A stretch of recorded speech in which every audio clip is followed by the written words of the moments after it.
4 કરોડનો બાળક એના ખોળામાં છે અને ભાઈએ ખાલી એટલું કીધું કે તરબૂચ ખાવું છે, રેકડી આવી છે.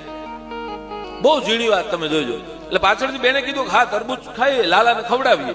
એટલે રેકડીની પાસે જયારે ગાડીને ઉભી રાખવામાં આવી ત્યારે પેલો કાચ ઉતારી અને માણસ કીધું એટલે 8 વર્ષ 9 વર્ષની દીકરી સામે આવી.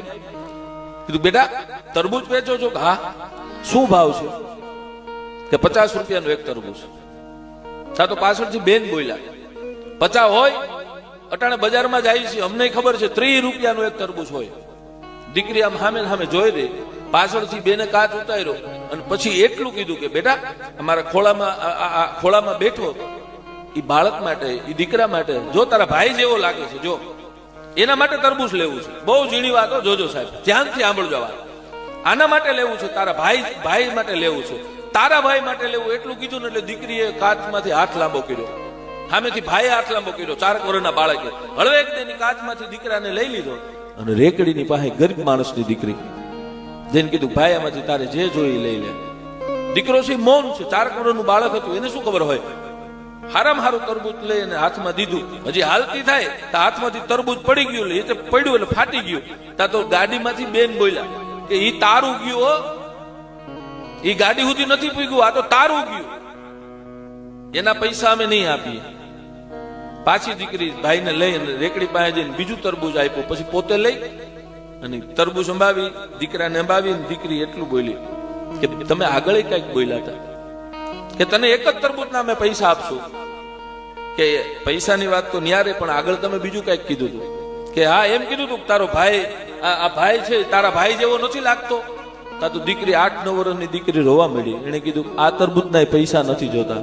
સાંભળો માસી, 1 વર્ષ થયું આજે રક્ષાબંધનનો દિવસ છે.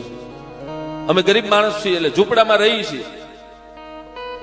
વર્ષથી પહેલા મારા ભાઈને મેં રાખડી બાંધી હતી, પછી 5-15 દી પછી મારા ભાઈને તાવ આવ્યો અને અમે ગરીબાઈ એટલે અમારી પાસે પૈસાની વ્યવસ્થા નહોતી, એટલે અમે એકાદી રાત ખમી ગયા. બીજે દિવસે સવારે મારો ભાઈ છેલ્લા ડહોકા લેતો હતો, પડખે બેહી અને મેં હાથ જોડીને કીધું ગયે કનૈયા હે કાળિયા ઠાકર આને બચાવી દે, પણ અમારા નસીબમાં નહીં ને. એટલે આંખ વીતતા વીતતા મારો ભાઈ એટલું કહેતો હતો કે હું ફરીને આવે, રક્ષાબંધન હશે ને તેથી તારી પાસે રાખડી બંધવી જાય. આંખમાંથી કહેતો હતો, બોલ્યો નહોતો, આંખમાંથી મને ઈશારો કરતો હતો. આજે મારો ભાઈ રાખડી બાંધવા માટે આવ્યો, એના તરબૂચના પૈસા મારાથી થોડા લેવાય. મારો વીર રાખડી બાંધવા માટે આવ્યો, એ રાખડી બાંધવા માટે આવ્યો. જ્યાં એટલી વાત થઈ ને તા સામેથી આ માણસ જોઈ રહ્યો અને પછી દીકરીએ હાથ જોડીને કીધું કે આના પૈસા મારાથી ન લેવાય. એટલે બેને પૂછ્યું કેમ બેટા પૈસા ન લેવાય?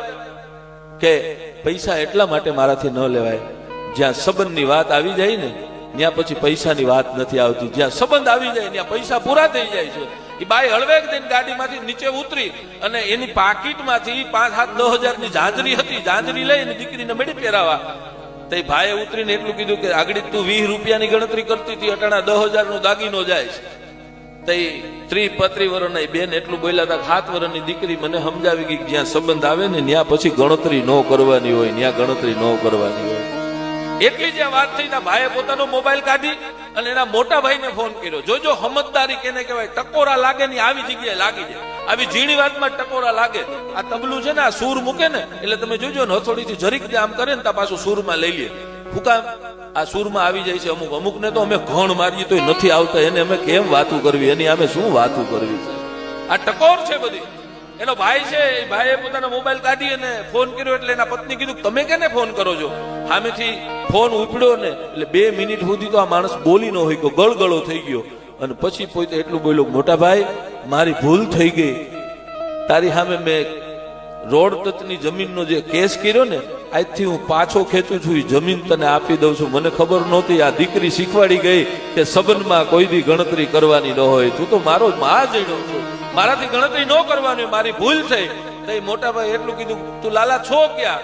કે ભાઈ અમે રોડ ઉપર છે. કે બેટા હવે જ્યાં ગમે ત્યાં જાતો હોય ત્યાંથી પાછો વળી જા, આપણું જે કાંઈ અટાણ સુધી હતું ને પૂરું કરીને જા, તમામ મિલકત તને હું આપું છું, હવે હું ગણતરી નથી કરતો. સાહેબ આમ જાતું કરજો, મારો કહેવાનો બાવાર તમે ખાલી એકવાર કોક સામે જાતું કરી દો ને એટલે દુનિયાને નમી જવું પડે, નમી જવું પડે, નમી જવું. આ દુનિયાને નમાવા માટે પેલા તમારે નમવું પડે, એમ આ દેશની દીકરી કહે છે.